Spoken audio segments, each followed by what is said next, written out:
Welcome to Franchise Focus. I'm your host, Lisa Lankowski, and I'm the owner of Milestone Franchising. I'm a franchise consultant representing hundreds of concepts, and Franchise Focus is all about talking with experts in the franchise arena as well as owners. And today in the studio, we have Chirag Patel, who is the operating partner for Skyzone of Hamilton in Mercer County. And welcome, Chirag. Hi, thank you for having me. Of course, we're very excited to have you. And Chirag, your background is super interesting and your business acumen is incredible. So I just want the audience to hear what led up to you becoming an owner of Skyzone, and then we'll talk more about what Skyzone is all about. Okay, sounds good.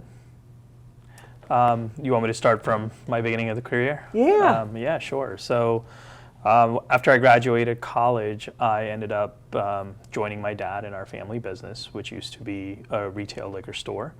And then over the years, we realized that we needed to expand and support a broader family structure with income. And so I started my process of looking for a different type of business and came across childcare as the new avenue that we would want to go to because it has better hours, more freedom on weekends, holidays you're closed, and I liked that concept and I loved kids, and so I thought, hey, this is something I should give it a shot. So I trained with a mentor of mine who is in North Jersey, learned a lot from him by just a lot of Q&As, a lot of phone calls, and then finally came across the franchise model that he had kind of told me to follow his path. But I kept getting rejected because either didn't have enough experience according to them, we didn't have enough capital according to them. So after kind of getting frustrated with the whole franchise model, this was, I want to say, 2004-05 time period, I went on my own to see if I could find any school. I was like, let me just see what's out there. I went on a Biz Buy Sell website and found this preschool in South Jersey, was owned by an Italian family since 1978, and reached out to the broker, and the broker's like, yeah, it's still available. I'm like, oh, great. And we ended up purchasing it in fall of 2007, licensed for 272 kids, and it's in Washington Township, New Jersey. It was called Bright Beginnings. We added Academy due to conflict of using the same name and stuff like that, and that was in 2007. I ended up doing that for about 3 years, got very confident, rode out the Great Depression, recession, whatever you want to name it. In 2010, we opened a ground-up location in Cherry Hill, New Jersey, as our second location. Then I got a little sidetracked. We ended up buying a banquet hall / restaurant from receivership, thinking we were going to renovate it, we're going to rebuild it, and then flip it. Like how people flip houses, we were thinking we can flip a business. We were actually doing pretty well. And then a period hit where our general manager was embezzling from us, and there was a lot of other stuff that went on, and it was a very stressful period. That was, I want to say, 2017-18. Learned a lot about what happens when somebody's embezzling, what happens when they have a lot of control and you're absentee, which will plug and play in a franchise model. Right. And just learned a lot from that experience. Very disheartening, but also very educational. Sure. And then when that happened, finally we ended up selling to a local catering and restaurant person, Scarbonato Catering. They've been excellent in the South Jersey community, well-known brand, and they took over the restaurant and the banquet part, and we retained the real estate. In 2019, I ended up acquiring our third school through acquisition, which took almost 18 months for us to do due to some issues with the sellers changing their mind in the middle of our negotiations. But finally it came through in summer of 2019. We closed on that location. And then in between, which I haven't kind of talked about, because Skyzone is the franchise model. Everything else prior to that was a non-franchise model that we chose because I felt like I was burned by the franchise model, so didn't want to go through it. But in between all these things, my wife and I had visited a Skyzone with my nieces and nephews up in Minnesota. Enjoyed the experience, loved the experience. I had never heard of it, but my nieces and nephews were like, Skyzone this, Skyzone that. And I was like, what is this thing? You know, we went there, my wife had a blast, and she's like, we got to do this. This is like the next step into family and kids, and you're already in the childcare business. So did the research. We were kind of late to the boat a little bit, so very few territories were available. I was unwilling to travel because we were planning for kids around that time, too far. So finally worked out an agreement to open a location in Queens, New York, and that was signed in 2015. And it took me about 2 years to try to find a place. They had given me 2 years to find a place, knowing it was New York. We finally agreed on a place, got a great lease in place. The building owner ends up selling the entire building to Blackstone. As you know, Blackstone is the biggest property owner on the planet. Right.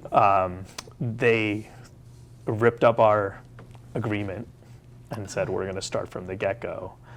And when they came back with the deal, it was not affordable for a mom and pop franchise operator. So we ended up losing that territory, the investment that we had made in that territory. But the gods were smiling to some extent. Hamilton, Princeton area opened up from an existing franchisee who was unloading some of their locations due to being overburdened with debt and opening too many locations within a short period of time. So we acquired the territory from them. They had already worked out a lease with a developer, and we started construction in 2017 spring. We were supposed to get the building by fall, but as people will find out if they're in the franchise model, nothing ever goes on schedule. Yeah. So we finally opened our doors in February of 2018. And meanwhile, on the other side of the front with the other businesses, so I talked about the fact that we acquired our third school in 2019 summer. In fall of 2019, we got a unsolicited offer from a private equity group to purchase our schools. And so in first Q of 2020, we sold our 3 schools, but retained our real estate holdings. And as you all know, COVID hit in first quarter of 2020. And then that's kind of where I'm at. And we're still part of Skyzone. And I'm getting back to ground level, breathing level, and feels exciting again. Well, this right here is an entrepreneur. If there's no, if there's no question whatsoever with everything that you've been through and for all the different businesses that you have purchased and then sold and then had issues with, et cetera. But I want to just go back to a point that kind of got glossed over a little bit, and the fact that you were rejected from Skyzone. And I always tell my candidates that this is an awarding process. It's not a selling process. So yes, you have someone right here that was rejected, and then you came back and Yeah, that's an interesting story too. ended up being able to become, being the owner, but you really had to kind of claw at it. It wasn't easy. So Yes. talk about that. Yeah, so that was very, that was another, brought some PTSD, I guess I would say, about the franchise model. Sorry. I had gone through, it's called, I forgot what that first day is called when they invite you to see. Discovery Day. Discovery Day, yeah. So I'd gone to Discovery Day out in LA, stayed there for 3 days, did the whole process, gave them my credentials, my resume, multi-unit, operator, this, that, whatever they wanted. We of course had money now, so I was hoping that wasn't going to be a problem. And they came back and they said, we're not looking for somebody like you. We're looking for somebody different. And so I came back dejected, had a long conversation with my wife. Had told my partner and my dad what had happened. I let it simmer for about 30 days, and then one day I just woke up and I'm like, you know what? This is BS. I'm going to figure out a way to get this thing. I'm somebody who's capable to do this franchise, and I think I would do right by it.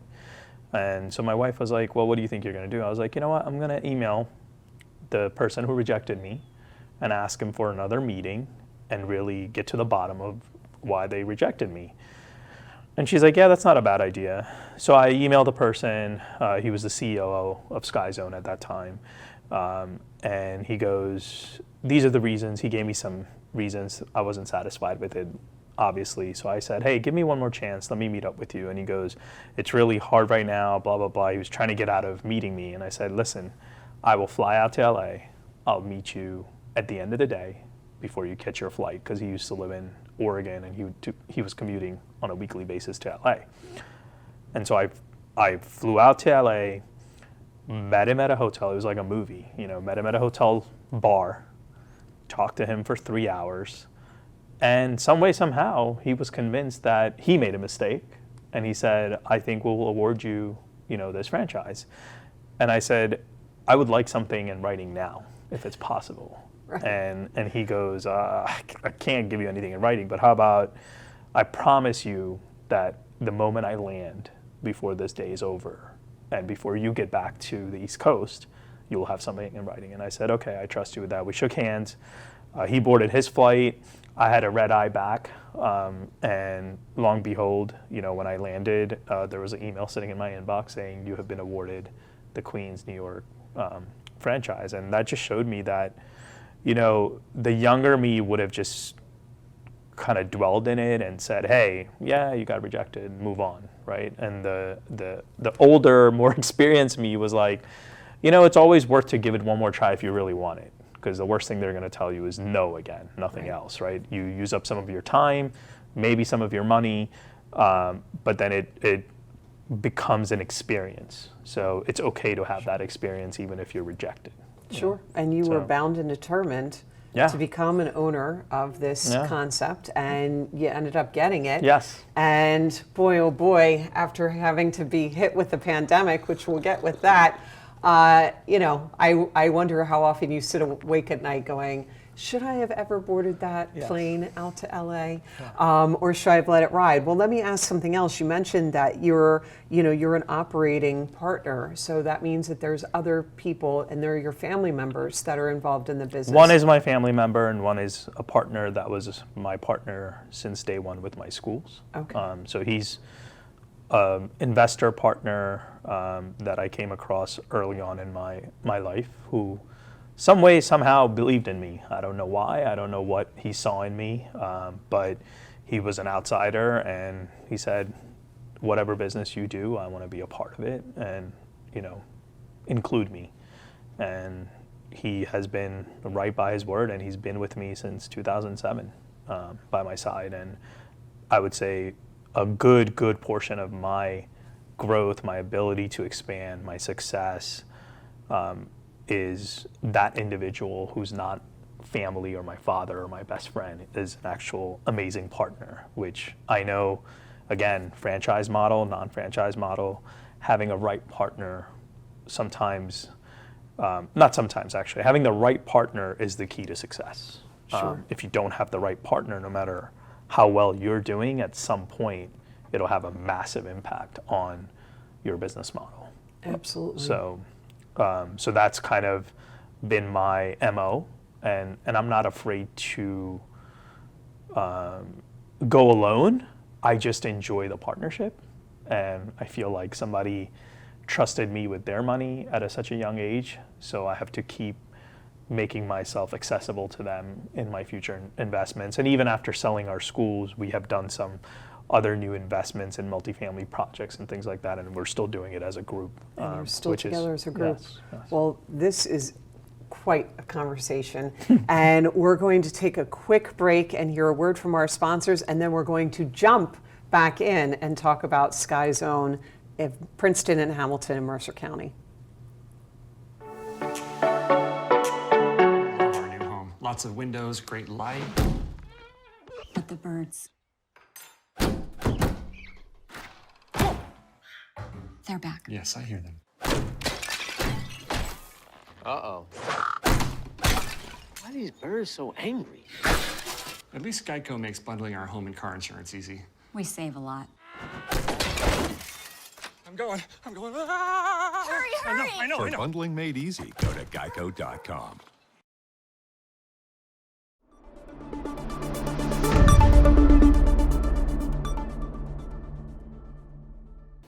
Welcome.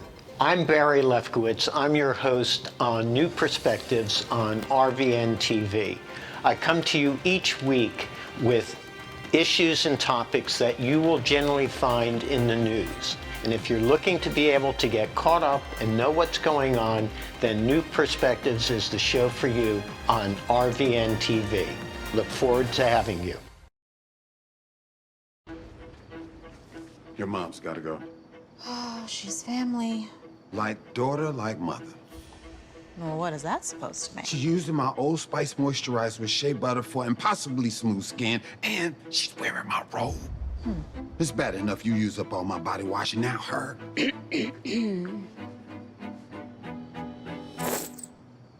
We're out.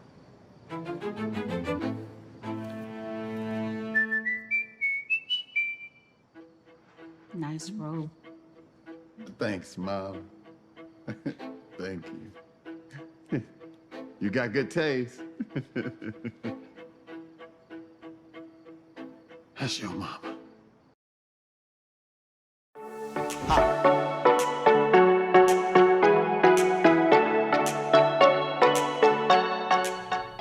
Welcome back to Franchise Focus. I'm your host, Lisa Lankowski, and sitting with me is Chirag Patel, the operating owner of Skyzone of Hamilton and Princeton. And your background is just incredible. So thank you for sharing that with the audience about all of these different businesses that you've been involved in. But let's get right back into about Skyzone. For those that are not aware of what Skyzone is, why don't you explain what the concept is? Yeah, so Skyzone, traditional when I applied for the franchise, was an indoor trampoline park, and now we've evolved into basically an entertainment venue where we have Ninja Course, we have now we have a sports court, we have rock wall, we do birthday parties, we do business events, we do group events, we can even host a bar mitzvah. We have hosted an engagement party during the pandemic. Fun. We have hosted a wedding shoot. They met, I think, at a Skyzone, and they wanted to kind of include that in their wedding shoot. So they reserved the park for an hour to do some pictures, and so it's we can use the park for pretty much anything these days. We have to be adaptable after COVID, right? So that's what Skyzone is all about. It's mainly catered towards kids.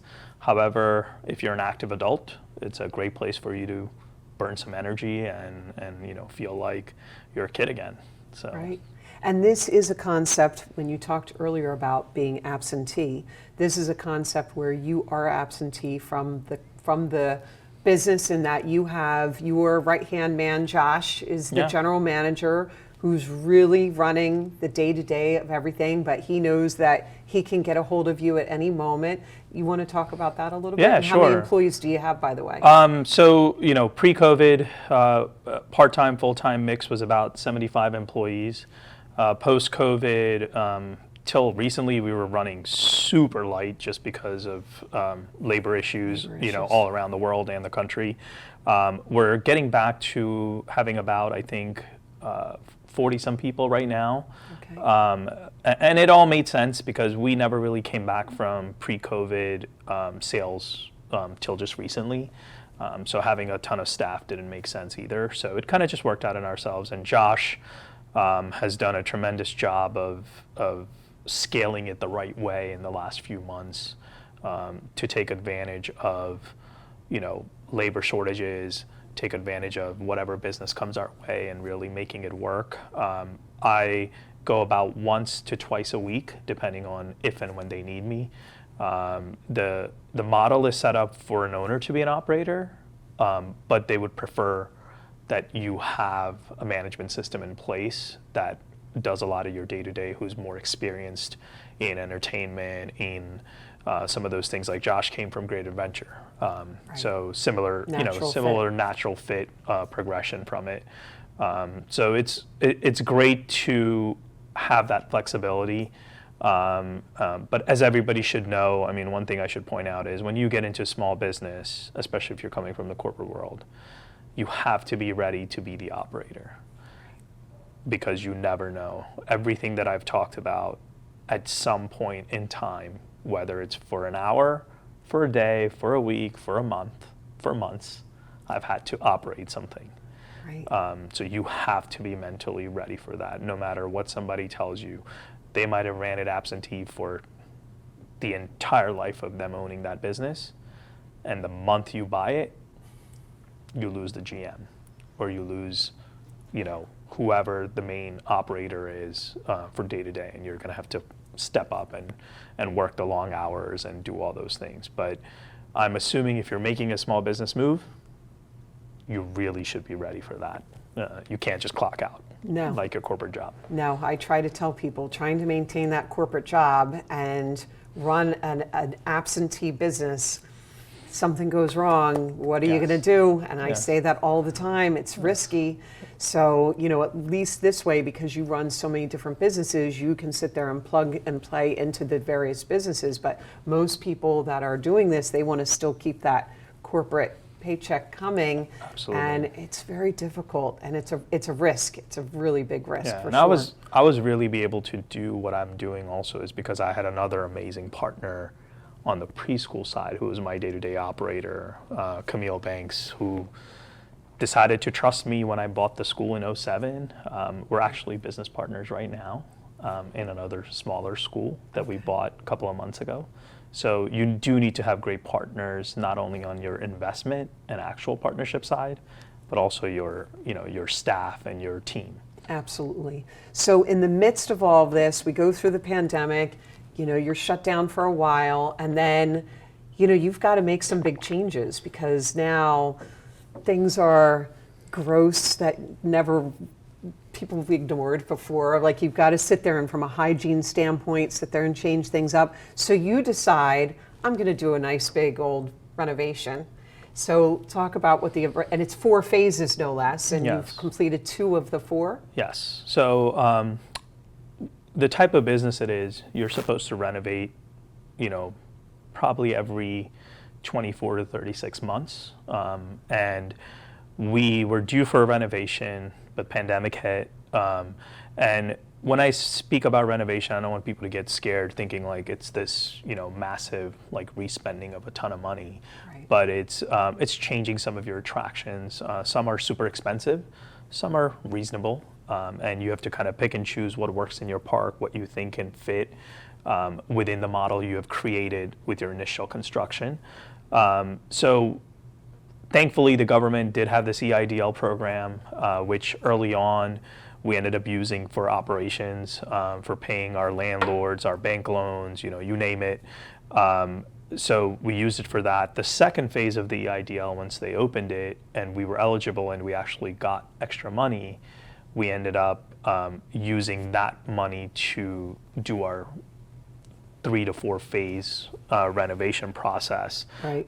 And part of the renovation is, if you've been to a Skyzone, most of our features include foam and foam pits. And even though that's like the most fun thing to do with COVID and with this new wave of cleanliness being a huge factor, we are switching to airbags. It's like a big move through the network. A lot of other competitors have already done it because they were opening while pandemic was happening.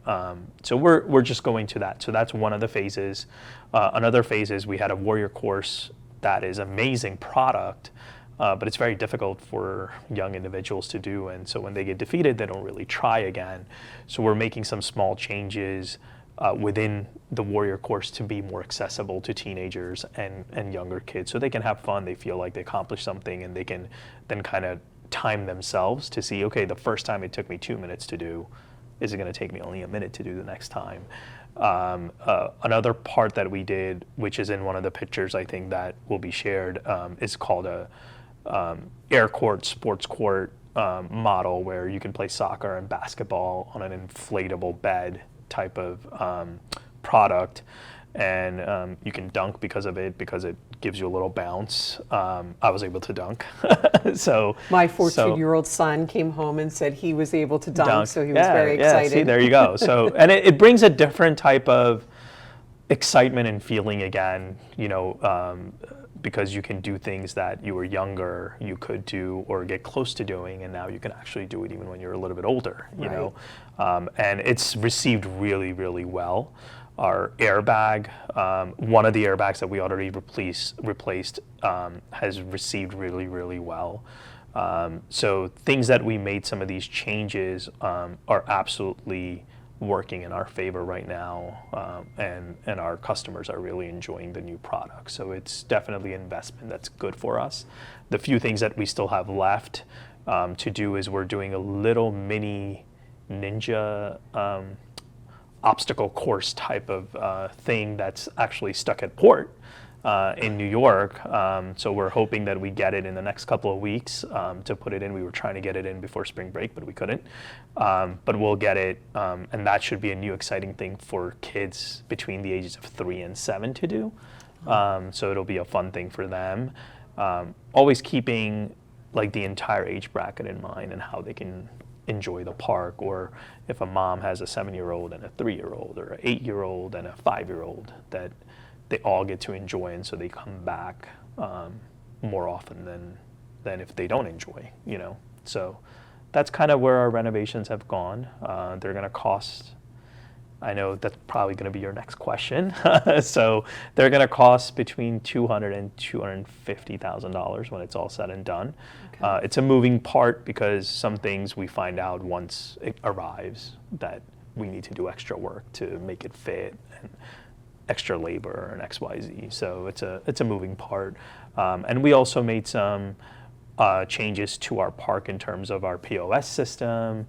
We added a few more cameras. We just enhanced the park a little bit more for safety purposes, for insurance reasons. And I always believe safety in my staff. I have a lot of young staff that work for me, and I want to make sure that they feel safe when they're working for me. So the more cameras we have, the better they feel. And a lot of the cameras we added were outside, where sometimes after the evening shift, they're going home alone. And I want the parents to feel safe that, hey, their kid's coming to a safe place to work. Right. Fantastic. Well, thank you so much You're for welcome. sharing all this. I could talk to you for hours because there's just so much to talk about and to share with the audience. But go get your jumping on, Mercer County. Go see the newly renovated Skyzone of Hamilton and Princeton, and we're going to put up the information for where this is located. And thank you so much, Chirag, for coming in and talking and sharing your story. And I'm Lisa Lankowski. I am the host of Franchise Focus. I am a certified franchise consultant. You can learn more about me at milestonefranchising.com. And Franchise Focus airs every Friday at 1 o'clock Eastern Standard Time, so stay tuned. Thanks for watching.